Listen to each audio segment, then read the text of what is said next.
ಲೀಲಾ 6 ವರ್ಷಗಳ ಹಿಂದೆ ಮದುವೆಯಾದಳು. ಇಂದು ಅವಳ ವಯಸ್ಸು ಮದುವೆಯಾದಾಗ ಇದ್ದ ವಯಸ್ಸಿನ 1.25 ಪಟ್ಟು ಇದೆ. ಆಕೆಯ ಮಗನ ವಯಸ್ಸು ಆಕೆಯ ವಯಸ್ಸಿನ 1/10 ಭಾಗದಷ್ಟಿದೆ. ಆಕೆಯ ಮಗನ ಈಗಿನ ವಯಸ್ಸು ಎಷ್ಟು? ಲೀಲಾ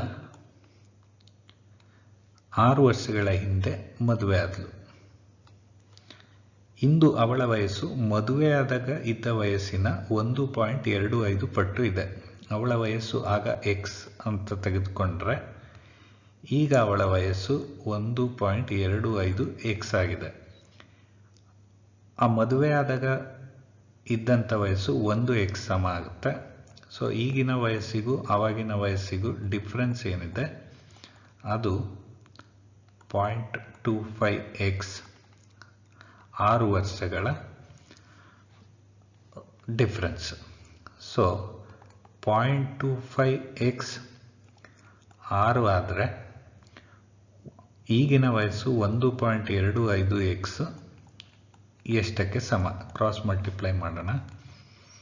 6 × 1.25x ಹಾಗೂ ಇದು 0.25x. ಎಕ್ಸ್ ಮತ್ತು ಎಕ್ಸ್ ಕ್ಯಾನ್ಸಲ್ ಆಗುತ್ತೆ 1 ಬಾರಿ ಹಾಗೂ ಇದು 5 ಬಾರಿ. ಸೊ 6 × 5 30 ವರ್ಷ. ಈಗ ಲೀಲಾಳ ವಯಸ್ಸು 30 ವರ್ಷ. ಆಕೆಯ ಮಗನ ವಯಸ್ಸು ಆಕೆಯ ವಯಸ್ಸಿನ 1/10 ಭಾಗದಷ್ಟಿದೆ. ಸೊ ಮಗನ ವಯಸ್ಸು ಲೀಲಾಳ ವಯಸ್ಸು ಅಂದರೆ 30ರ 10/1 ಭಾಗ 1/10 ಅಂದರೆ 3 ವರ್ಷ ಇದೆ. ಆಪ್ಷನ್ ಸಿ ಸರಿಯಾದಂಥ ಉತ್ತರ.